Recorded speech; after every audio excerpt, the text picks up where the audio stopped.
اعوذ باللہ من الشیطان الرجیم بسم اللہ الرحمن الرحیم السلام علیکم ورحمۃ اللہ وبرکاتہ۔ شہادت امام حسین تاریخ انسانی کا ایک غیر معمولی واقعہ ہے کہ پیغمبر صلی اللہ علیہ وآلہ وسلم کے پیروکاروں نے اپنے نبی کے نواسے کو بے دردی سے شہید کر کے ان کے سر اقدس کو نیزے پر سجایا۔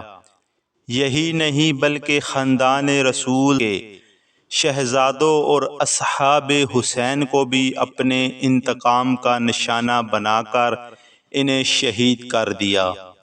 ان کا جرم یہ تھا کہ وہ ایک فاسق اور فاجر کی بیعت کر کے دین میں تحریف کرنے کے مرتکب نہیں ہوئے۔ انہوں نے اصولوں پر باطل کے ساتھ سمجھوتے سے انکار کر دیا تھا۔ انہوں نے امریت اور ملوکیت کے آگے سر تسلیم خم کرنے سے انکار کر دیا تھا۔ انہوں نے انسان کے بنیادی حقوق کے غاصبوں کی حکومت کی توصیف کرنے کی بزدلی نہیں دکھائی تھی۔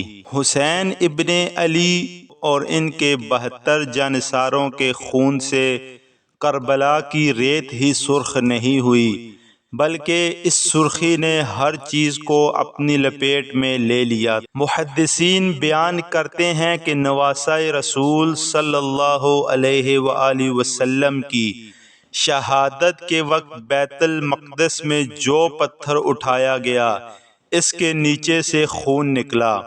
شہادت حسین کے بعد ملک شام میں بھی جس پتھر کو ہٹایا گیا اس کے نیچے سے خون کا چشمہ ابل پڑا۔ محدثین کا کہنا ہے کہ شہادت حسین پر پہلے آسمان سرخ ہو گیا پھر سیاہ ہو گیا، ستارے ایک دوسرے سے ٹکرانے لگے، یوں لگتا تھا جیسے کائنات ٹکرا کر ختم ہو جائے گی، یوں لگتا تھا جیسے قیامت قائم ہو گئی ہو، دنیا پر اندھیرا چھا گیا۔ امام طبرانی نے ابو قبیل سے سند حسین سے روایت کیا ہے کہ جب سیدنا امام حسین رضی اللہ تعالی عنہ کو شہید کیا گیا تو سورج کو شدید گرن لگ گیا، حتیٰ کہ دوپہر کے وقت تارے نمودار ہو گئے، یہاں تک کہ انہیں اطمینان ہونے لگا کہ رات ہے۔ امام طبرانی نے مجمع الکبیر میں جمیل بن زید سے روایت کی ہے کہ انہوں نے کہا جب حضرت امام حسین رضی اللہ تعالی عنہ کو شہید کیا گیا تو آسمان سرخ ہو گیا۔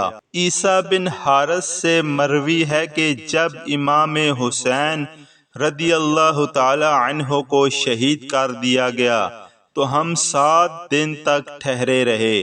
جب ہم عصر کی نماز پڑھتے تو ہم دیواروں کے کناروں سے سورج کی طرف دیکھتے تو گویا زرد رنگ کی چادریں محسوس ہوتی، اور ہم ستاروں کی طرف دیکھتے تو ان میں سے بعد سے ٹکراتے۔ امام طبرانی سیدنا ام سلمہ سے روایت کرتے ہیں کہ سیدہ فرماتی ہے میں نے جنوں کو سنا کہ وہ حسین ابن علی کے قتل پر نوحہ کر رہے ہیں۔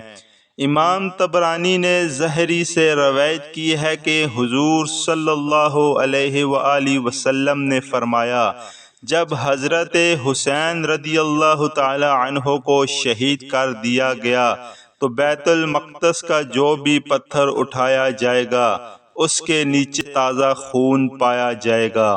امام طبرانی نے امام زہری سے روایت یہ بھی نقل کی ہے، انہوں نے کہا شہادت حسین رضی اللہ تعالی عنہ کے دن شام میں جو بھی پتھر اٹھایا جاتا تو وہ خون آلودہ ہوتا۔